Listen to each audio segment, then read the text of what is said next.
Hola, le damos la más cordial bienvenida a todas y a todos a quienes nos acompañan en esta nueva actividad, en esta nueva conversación que tenemos a propósito de la pandemia de la COVID, como hemos venido realizando en los últimos meses. Estamos buscando las voces de los expertos para ponerlos a disposición del público, como es el caso de hoy, donde tenemos a César Cuadra Sánchez, quien es un biólogo venezolano nicaragüense con maestría en microbiología, es docente universitario tanto en Venezuela como en Nicaragua y director del laboratorio clínico Corpogem. Este evento, esta conversación, se inscribe en la serie de actividades que hemos hecho desde la Asociación Civil Medianálisis y de su proyecto, el Observatorio Venezolano de Fake News. Y en particular con César vamos a abordar toda esta cantidad de mitos, bulos, fake news que están circulando en torno a la vacunación anti-COVID. En el Observatorio Venezolano de Fake News que venimos registrando las tendencias, pues el año pasado claramente habían muchos bulos, mucha desinformación sobre la propia naturaleza del virus, y eso ahora precisamente ha mutado y buena parte de las noticias falsas, de los bulos, de la desinformación, rodean toda la discusión sobre las vacunas, los efectos de las vacunas, las implicaciones para la salud que podrían tener las vacunas contra la COVID. Te agradecemos mucho, César, por estar junto a nosotros, tu buena disposición para tener esta conversación. Te doy la bienvenida. Muchas gracias, Andrés, y a todo el equipo de Medianálisis por esta invitación que me hacen, que nos están oyendo, nos siguen desde aquí de Nicaragua y desde allá de Venezuela. Y estamos en eso, poniendo nuestro granito de arena para combatir esos bulos que tanto mal le hacen, ¿no? O sea, a la población, sobre todo en este tiempo de pandemia. Entonces, bueno, aquí estamos a la disposición de ustedes y bueno, empezamos. Claro, tengo una batería de preguntas que ya nos han Claro. adelantado. Voy a comenzar con una que es una pregunta que me hago yo mismo. En general, circulan y se dan a conocer los nombres de probablemente lo que son vacunas que están en países grandes, en Europa o en Estados Unidos, pero me gustaría saber, César, para comenzar, en este momento de la información que tú manejas, ¿cuántas vacunas hay aprobadas, comprobadas ya en el mundo, aparte de las que conocemos y que son habituales los nombres de los laboratorios, como el caso de Pfizer, Moderna, AstraZeneca? ¿Qué cantidad de vacunas hay hoy en el mundo contra la COVID? Aproximadamente, mira, es una pregunta difícil de responder porque cada país, y hay más de 200 países, cada país tiene la potestad o no de aprobar una vacuna, ¿ok? Entonces, decir que está aprobada, bueno, depende de la cantidad de países. Si vamos a hablar de agencias reguladoras, vamos a decir, vamos a hablar EMA, vamos a ver que es la Agencia Reguladora Europea, la FDA, que es la Agencia Reguladora de Estados Unidos, ahí reduciríamos el número de vacunas aprobadas. En Europa están aprobadas la AstraZeneca, que está parada ahorita con respecto a la aplicación, está aprobada la Pfizer, está aprobada la de Johnson Johnson, y en Estados Unidos están aprobadas tres, están aprobadas la Pfizer, la Moderna y la de Johnson Johnson, que por cierto también está parada. Entonces, decir que están aprobadas a nivel general, mira, en China están aprobadas otras. En China están aprobadas la Sinopharm, está aprobada la CanSino. O sea, alrededor como de una docena de vacunas estarían aprobadas a nivel general, que son las que más se utilizan.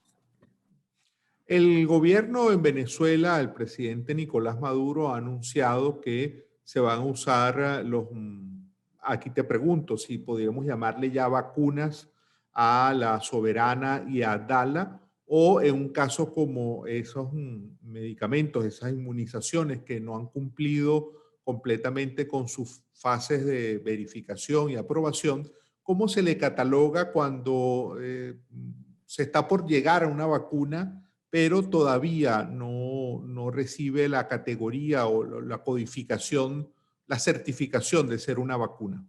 Mira, eso se llama candidatos vacunales. ¿Okay? Candidatos vacunales son aquellos biológicos que están en proceso de estudio para eficacia y inmunogenicidad, o sea, inmunogenicidad y seguridad, o sea, están en estudio, son candidatos vacunales.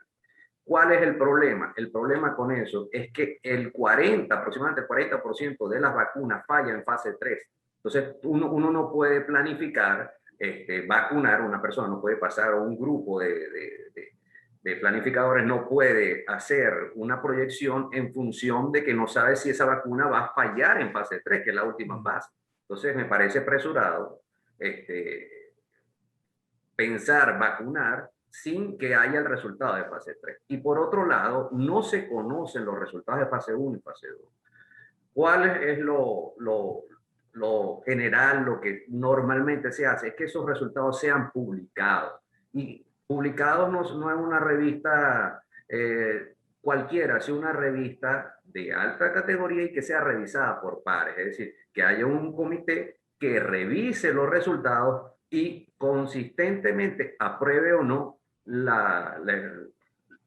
lo que sucedió en fase 1 y fase 2. Eso todavía para muchas vacunas, incluyendo los candidatos vacunales de Cuba, no está listo.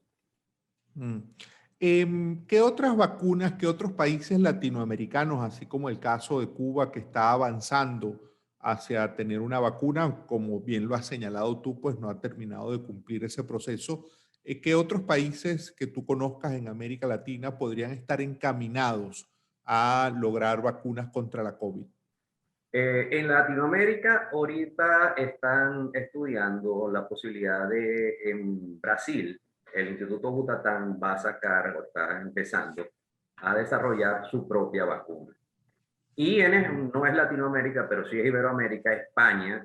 En España está uno de del grupo de investigación más grande o más importante de coronavirus, que es el del doctor Enjuanes, que ya para finales de año, al parecer, va a sacar también una vacuna muy, según él, bastante eficaz.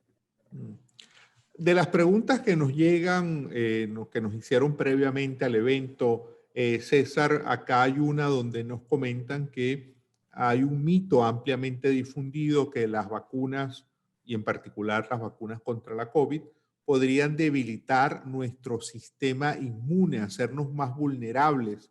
¿Es esto cierto? ¿Cómo funcionan las vacunas en un organismo? No, para nada, para nada. Al contrario, la vacunación estimula el sistema inmunitario.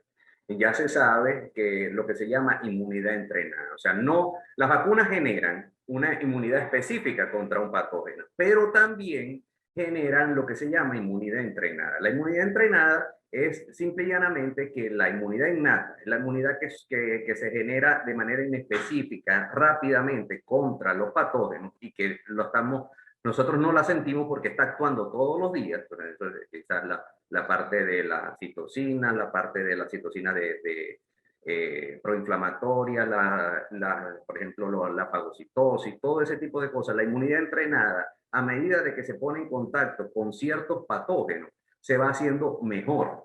Y por eso es que, por ejemplo, hay casos que se dice que al vacunar con TBC o al vacunar con sarampión, no solamente estás protegiendo contra esos patógenos, sino también puedes tener un efecto protector adicional por esa inmunidad entrenada de la inmunidad innata contra otros patógenos. Entonces, no se debilita el sistema inmunitario, es al contrario, está fortaleciendo el sistema inmunitario, tanto contra el patógeno que estás vacunando, como también estás ayudando a la inmunidad innata que se desarrolla rápidamente contra otros patógenos. Acá nos preguntan y te preguntan a ti, César, en un caso como el de Venezuela, donde no hay un plan muy estructurado de vacunación, ¿cuánto es el tiempo que debería ocurrir entre la primera y la segunda dosis? ¿Y qué ocurriría en una persona que reciba la primera dosis, pero que se pase el tiempo previsto para la segunda dosis? ¿Perdería la inmunización?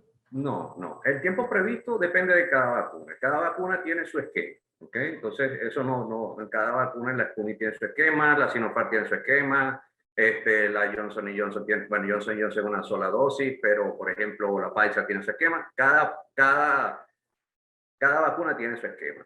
No se pierde la protección, a pesar de que se pase. E incluso se tiene idea, se tiene cierta evidencia de que al contrario, de que pudiera tener una mayor protección si se espera un poco de tiempo. Pero no es aconsejable salirse de los tiempos de los esquemas de vacunación. Otra pregunta que nos hacen tiene que ver con la relación entre una persona que ya sufrió la enfermedad, que ya fue contagiada, superó la COVID. ¿Esas personas también deberían vacunarse? Sí, sí, sí, deberían vacunarse.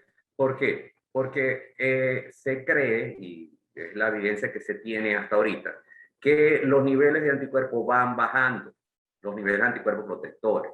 Y con una vacunación vuelves a tener como un boost, una repotenciación de esos niveles de anticuerpos y permanece. O sea, la protección se revigoriza y permite esa protección por mucho más tiempo. Generalmente hay algunos esquemas que en las personas que ya sufrieron COVID, solamente se necesita una sola dosis posterior de la. Posterior, sí. Nos preguntan acá, nos comenta ya en el chat de preguntas y respuestas, al igual que hemos visto las segundas y terceras olas de la COVID-19, ¿se puede esperar una segunda y hasta una tercera ola en cuanto a las vacunas? ¿Los Sí, nuevos diseños tendrían una mayor eficacia? ya Moderna está próxima, está haciendo los estudios preclínicos. Cuando hablamos de estudios preclínicos, quiere decir a nivel de animales, no a nivel de humanos, de su dosis de refuerzo, donde va incluida la proteína de la espiga de la variante sudafricana. Adicional a la proteína de la espiga de la cepa, la variante wild type, la variante común. Entonces ya vamos a tener próximamente algunos refuerzos de vacuna específicos para la variante. Les pido a quienes nos acompañan en el chat de Zoom, en esta sala de Zoom, que por favor las preguntas las hagan específicamente en el módulo de preguntas y respuestas y no en el chat, que el chat es más un espacio para el saludo, digamos. Así que por favor les pido para que queden registradas en el archivo de esta conversación, que sus preguntas las canalicen por el espacio que dice preguntas y respuestas. Acá hay una pregunta que es general. ¿Qué opinión tienes tú sobre el nivel de eficacia que tienen las vacunas, al menos las vacunas que estamos conociendo hoy, diría que en el continente americano? Mira, esa es una pregunta muy interesante, porque hay que es una cierta desinformación con respecto a lo que significa eficacia.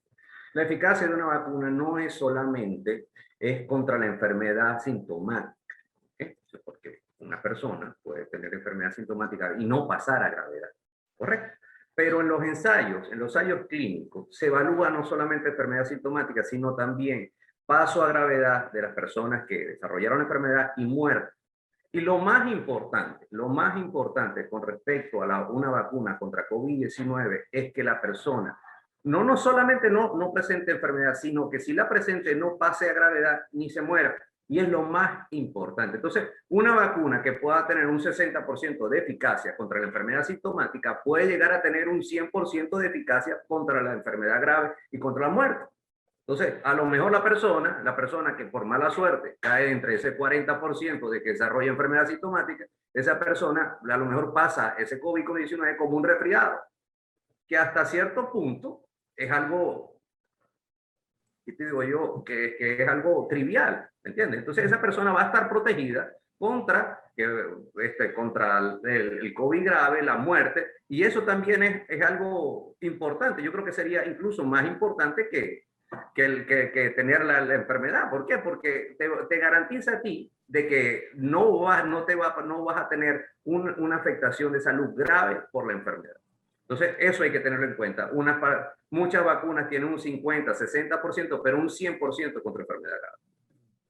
Eso es algo importante que ha salido a colación a propósito de lo que fue el caso del presidente argentino Alberto Fernández, que públicamente se vacunó y posteriormente también públicamente admitió estar contagiado con coronavirus. De ahí lo relaciono con lo que tú estás planteando. La vacuna evita, digamos, que una persona ya de la edad de él, pues corra un riesgo que lo pueda llevar a la muerte. Exactamente. Hay otra, sí, perdón. Sí, imagínate, o sea, el problema principal, y eso es una cosa que hay que entender, el problema principal con COVID-19 quizás no es la distribución masiva que está el COVID-19, sino el problema principal es la gran cantidad de hospitalizados y muertos. Ese es el principal problema. Okay. Si pudiéramos reducir la patogenicidad del COVID-19 a que sea prácticamente como un resfriado, no habría tanto problema. Y eso es lo que normalmente las vacunas actualmente, tanto las inactivadas como la Pfizer y como las de ARN, como las de vectores, lo logran. ¿Me explico? Entonces, no hay que llevarse mucho por la eficacia de una u otra. La que tengamos a mano, a colocársela, porque nos va a proteger contra la enfermedad grave. Tengo aquí una pregunta que ha hecho Benjamín Castillo en el chat de preguntas y respuestas. ¿Cuál es la diferencia entre las vacunas hechas en Rusia y las vacunas hechas en Estados Unidos? Bueno, depende. En el caso de las americanas, las entre comillas americanas, por ejemplo, hay tres, que son la Pfizer, la Moderna y la de Johnson Johnson. La vacuna rusa o Sputnik es una vacuna vectorial, es decir, es una vacuna donde se toma un virus, que es un adenovirus, se le quita toda la parte que es necesaria para que él se reproduzca y para que cause daño, y se coloca por ingeniería genética la proteína de la espiga de coronavirus, del SARS-CoV-2, para que se produzca una respuesta inmunitaria protectora. En el caso de las vacunas de ARN, directamente en ese caso, por ejemplo, la vacuna de ARN, que son la Moderna y la Pfizer americana, en ese ARN se coloca el gen de la proteína S de coronavirus. Entonces, hay una diferencia. En un caso, las vacunas de ARN tienen una plataforma distinta que a las vacunas de Rusia, la vacuna Sputnik, que es vectorial, un virus, un vector adenovírico. En el caso de las vacunas de Estados Unidos son de ARN, y la de Johnson Johnson sí es parecida a la vacuna Sputnik. Son plataformas distintas, ambas, todas, tanto las rusas como las americanas, son de alta eficacia y son seguras. ¿A partir de qué edad debería vacunarse una persona? ¿Los niños deberían vacunarse contra la COVID? Mira, ahorita hay un estudio de Moderna, que es un ensayo clínico, que está estudiando precisamente eso. De 12 a 17 años están, y posteriormente va a haber una autorización si el reestudio sale positivo. Entonces, por ahorita no hay indicación de vacunar contra SARS-CoV-2 en los niños. Primero que todo, en el caso de las demás personas, debemos vacunar a los grupos de riesgo y posteriormente ir bajando la edad. O sea, cuando ya todos los grupos de riesgo, personas mayores, personas que están en contacto todos los días pudieran estar en contacto con personas infectadas, como el personal médico, personal de atención en las escuelas, personal de atención quizás en la parte de turismo. O sea, ya posteriormente se irá bajando. Pero debieran vacunarse todos en algún momento. Claro. En relación con las personas que ya están vacunadas, aquí tenemos una duda. Luego de vacunarse, ¿una persona tiene que mantener las mismas medidas de bioseguridad?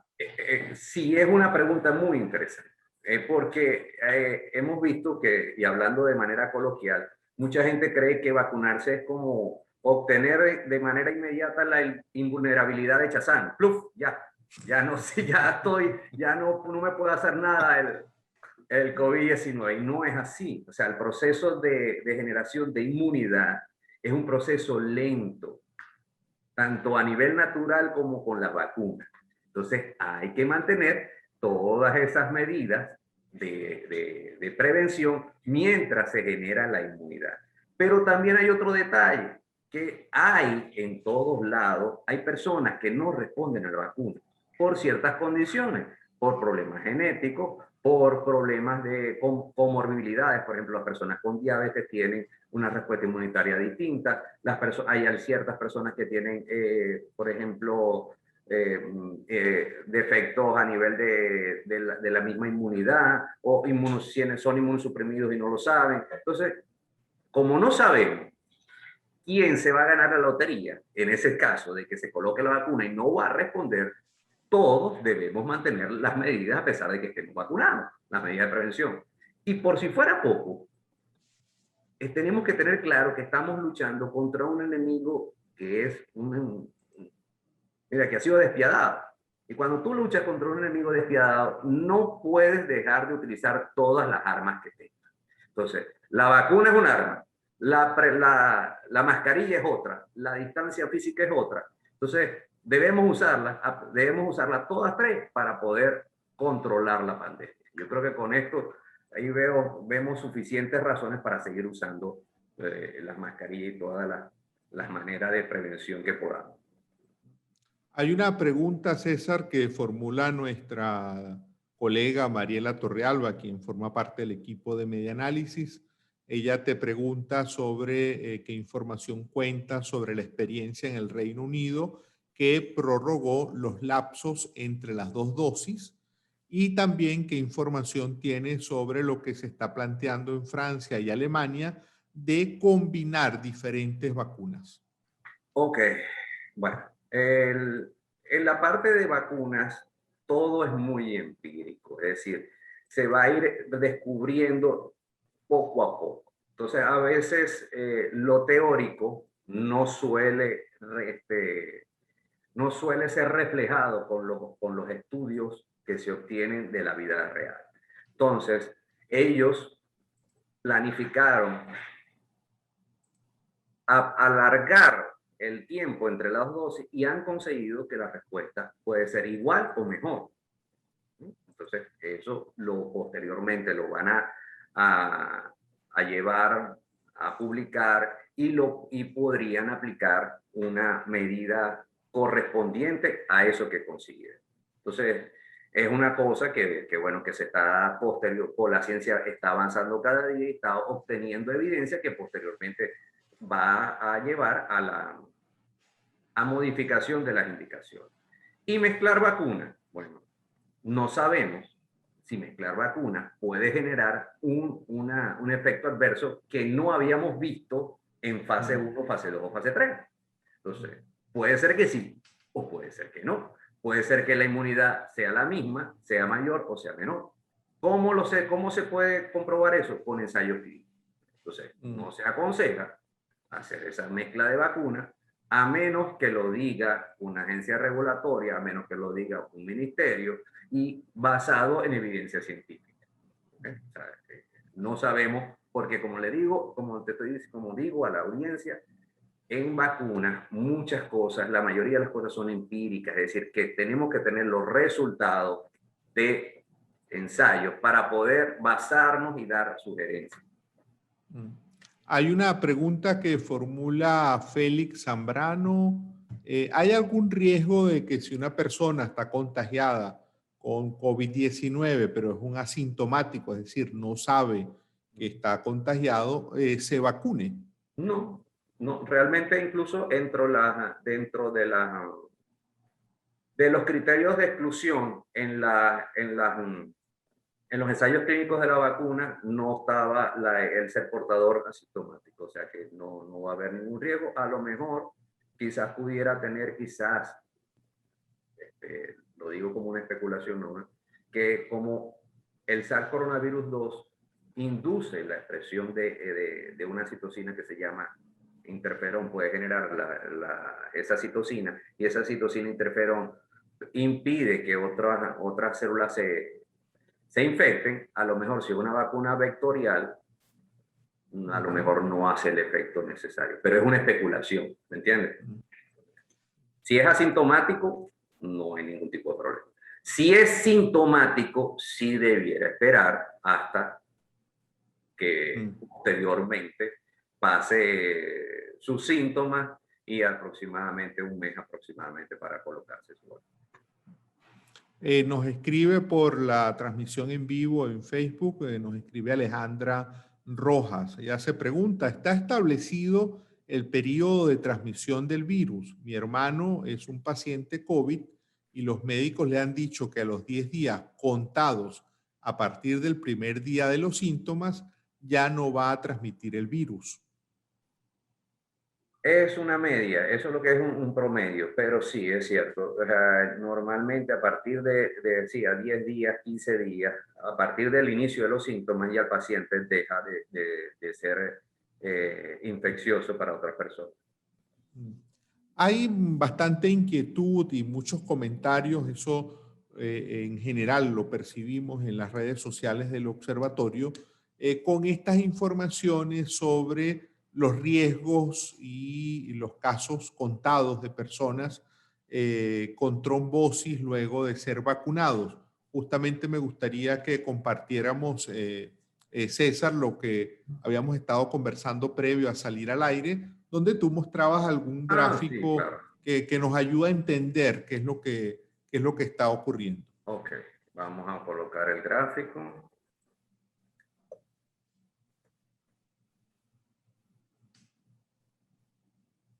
Les recuerdo a quienes nos acompañan o a quienes se han incorporado ahora que estamos conversando con el biólogo venezolano nicaragüense César Cuadra, quien es profesor tanto en Venezuela como en Nicaragua. Okay. César, adelante. Ok, lo que ha sucedido con la vacuna AstraZeneca principalmente han descubierto que algunas personas muy contadas presentan lo que se llama una trombosis de senos cavernosos cerebrales. ¿Okay? Esto suena extraño, pero este tipo de trombosis, pero es una cosa que es una patología que puede darse no solamente con la vacuna, que todavía estamos estudiando la relación, sino que también se puede conseguir en usuarios, por ejemplo, de algunas drogas como la píldora contra el embarazo, la píldora anticonceptiva. También durante el embarazo también hay aumento del riesgo, tanto con las píldoras anticonceptivas como con el embarazo hay aumento del riesgo. Fíjate cuánto aumenta el riesgo de tener esta trombosis de senos cavernosos cerebrales, incluso con COVID-19. Entonces, fíjate cómo con la AstraZeneca el porcentaje que ha tenido de estos eventos de trombosis es extremadamente pequeño y el porcentaje de estos eventos en personas con diferentes condiciones o tomando distintas drogas es mucho más elevado. Incluso tú no puedes ver una diferencia entre la aplicación, entre la prevalencia de la aplicación de AstraZeneca y el porcentaje que ocurre al año en la población general. Fíjate cómo es. Aquí 0.0003% y en AstraZeneca la prevalencia de este tipo de trombosis es 0.0024. Entonces, tú dices, bueno, hay que preocuparse. Bueno, sí, podríamos preocuparnos un poco, vamos a ver si existe esta relación. Pero hay otras condiciones del día a día que te aumentan el riesgo de tener un evento trombótico prácticamente con la misma denominación que con el que tenemos el problema con la AstraZeneca y otros. Entonces, hay que ver las cosas en perspectiva. Y sobre todo, me doy cuenta, y creo que tú lo has visto, Andrés, que los medios a veces los titulares no se corresponden con lo que es la realidad. Se tergiversa y se saca de contexto. ¿Cuál es el peligro de esto? Que una persona que a lo mejor no tenga un conocimiento o a lo mejor lo lea muy rápido, va a llevarse una idea equivocada. Y entonces, esta idea equivocada va a perjudicarlo directamente a él y a su familia. Y tengo que hacer énfasis en algo, Andrés, es que mucha gente no toma en cuenta, mucha gente, y lo hemos visto en los chats, mucha gente cree que no le va a dar COVID-19. Mucha gente cree que no tiene riesgo y que el colocarse la vacuna es un riesgo adicional. No. Y le digo, mira, fíjate en el caso de Manaus, 75% tenía anticuerpos. ¿Qué quiere decir eso, 75% de anticuerpos el año pasado en Manaus, Brasil? Quiere decir que 75% de la población ya había estado en contacto con el SARS-CoV-2. Entonces, lo más probable que suceda a una persona aquí en Latinoamérica es que en algún momento vaya a infectarse con COVID-19. Y si se llega a infectar con COVID-19, tiene un 20% de probabilidad, 15, 20% de que pase a grave. ¿Okay? Entonces, tenemos que sacar números y entonces ver como que con respecto a las vacunas, el riesgo de una complicación es extremadamente bajo. Entonces, estamos cambiando un riesgo elevado de tener COVID-19 y pasar a grado por un riesgo muy bajo. Un riesgo muy bajo. Y en eso salimos ganando todo. Es decir, véanlo como un cambio de riesgo. Estoy cambiando un riesgo elevado que está presente y que existe a pesar de que no lo sienta. Ese riesgo está. Y el hecho de que la persona no lo sienta, no lo crea, no significa que ese riesgo no está presente. Y lo estás cambiando de un riesgo elevado a un riesgo bajo de tener un evento secundario que lo más probable, si el evento secundario se presenta, es que no sea mortal. Entonces, verlo de esa perspectiva cambia.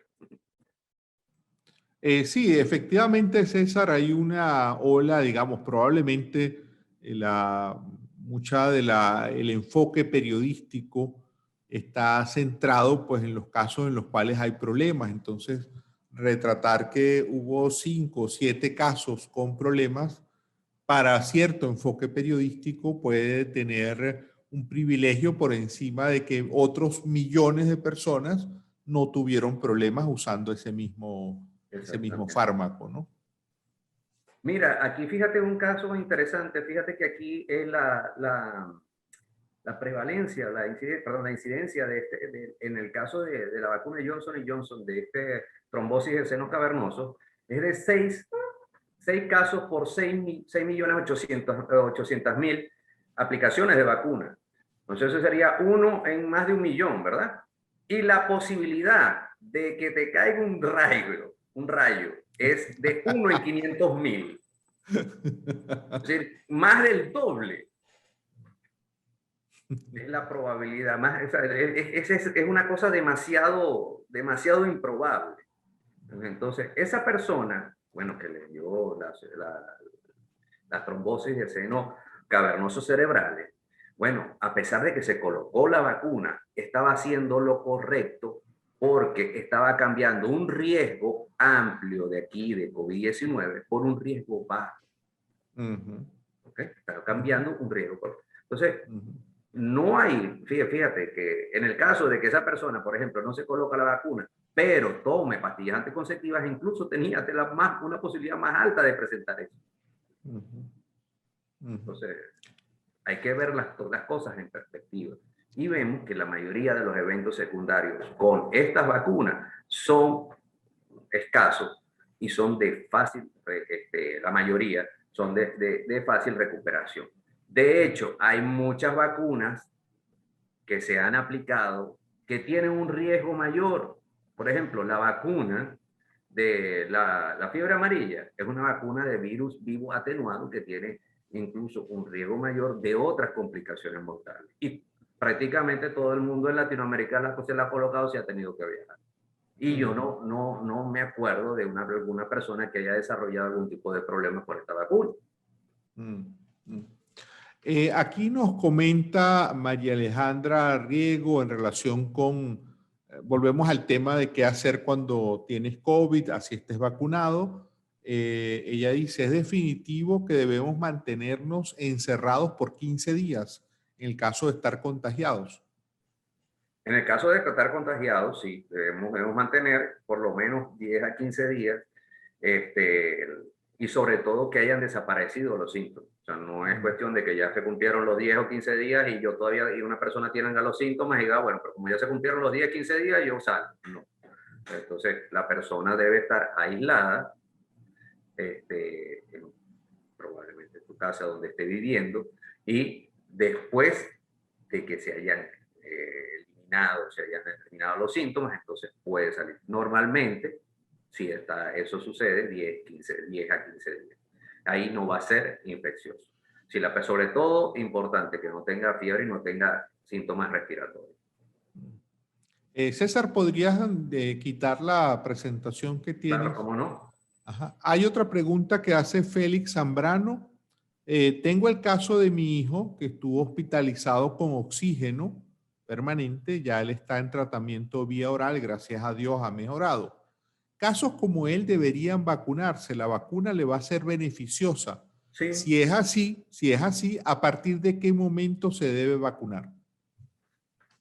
Si tuvo COVID grave y ya está recuperado, debe esperar por lo menos un mes. Eso varía las recomendaciones. Por ejemplo, en un artículo que salió en el New England Journal of Medicine, que es una de las revistas más prestigiosas, dice aproximadamente un mes. Las recomendaciones francesas dicen 3 meses. Yo pienso que posteriormente, si el paciente tuvo un COVID moderado o leve, pudiera esperar un mes. Quizás una persona que tuvo un COVID grave pudiera esperar un poco más. Pero todavía no hay una homogeneidad con respecto a esa indicación. Lo necesario por lo menos un mes.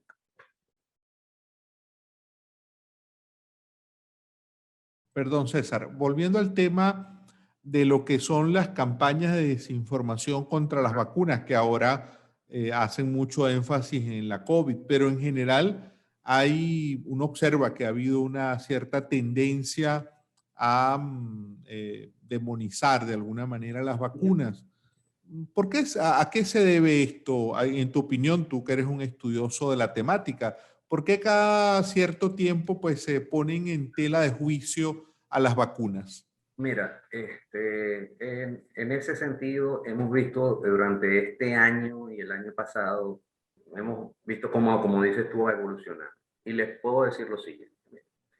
La gente, o los promotores antivacunas, tienen su propia agenda económica, su propia agenda política. Son gente que está, ellos incluso, ellos viven de vender libros y de sacar esas mentiras, por eso, por libros, de dar conferencias.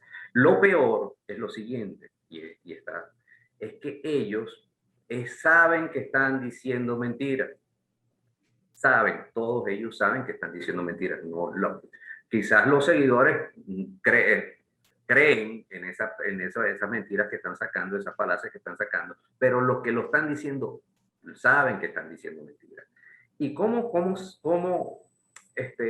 por qué esos mensajes están llegando y por qué? Ellos se basan en manipular los sentimientos. ¿Cómo manipulan los sentimientos? 2 tipos de sentimientos manipulan, que es el miedo y la indignación.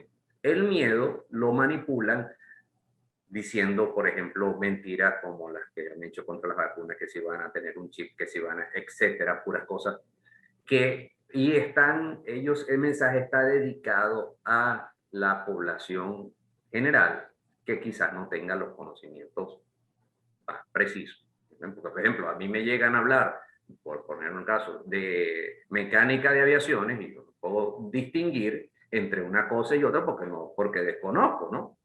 Entonces, si algo parece más o menos lógico, pudiera creerlo, ¿no? Pero como científico, como persona de ciencia, yo iría a una persona que realmente supiera. Yo buscaría una persona para que me confirme la situación. En el otro caso también explota la indignación. Explota la indignación tratando de desacreditar, como si hubiese una conspiración, desacreditar instituciones de salud. Que hayan actuado bien o hayan actuado mal, eso no pudieron, pero tratan de desacreditar. Y como que si las personas estuviesen, como que se estuviesen engañando a propósito. ¿Okay? Entonces, esas dos emociones, indignación y miedo, son las que ellos explotan. Y si puedes ver, como mucho hemos revisado distintos mensajes, ponen hasta música, hasta música de misterio en algunos videos, de manera tal de amplificar el mensaje. Pero ¿qué pasa? Cuando es un mensaje científico, las cosas se pueden comprobar. O sea, la ciencia comprueba, la ciencia, por ejemplo, lo que yo digo, lo que estoy diciendo aquí, podríamos comprobarlo con diversos artículos, diversos libros donde está referenciado lo que estoy diciendo. Con el caso de esos mensajes, no se puede comprobar porque son mentiras. Bueno, te agradecemos mucho, César. Pues ya nos vamos a despedir. Hemos estado conversando con César Cuadra Sánchez. Él es biólogo con maestría en microbiología, docente universitario tanto en Venezuela como en Nicaragua. Ahora allí en Nicaragua dirige el laboratorio clínico Corpogen. Es un académico investigador formado en Venezuela, en la Universidad del Zulia. Te agradecemos mucho, César, por tu tiempo y tu buena disposición a dar respuesta a todas estas interrogantes. Ok, muchísimas gracias por esta oportunidad. Y uno de los mensajes que le doy a toda la audiencia es que por favor eviten compartir cadenas antivacunas. Y si tienen alguna duda, acudan por favor con algún médico que conozcan, alguna persona del área para confirmar estos mensajes. ¿Por qué? Porque la mejor arma que tenemos y la más segura son las vacunas contra el COVID-19. Y con eso es que vamos a poder salir de la pandemia. Entonces necesitamos confiar en las vacunas, no solamente por una necesidad de salir de la pandemia, sino porque realmente las vacunas son seguras y son efectivas. Bueno, te agradecemos mucho, César. A todos y a todas quienes nos acompañaron, les invitamos a estar atentos a las redes sociales del Observatorio Venezolano de Fake News y de la Asociación Civil Media Análisis, donde oportunamente les estaremos informando de unos próximos eventos. Vamos a seguir teniendo este tipo de conversaciones, acudiendo a científicos, a médicos para combatir la desinformación que rodea a la COVID-19 y ahora en particular al tema de la vacunación. Bueno, César, muchas gracias. Gracias. Hasta una próxima oportunidad.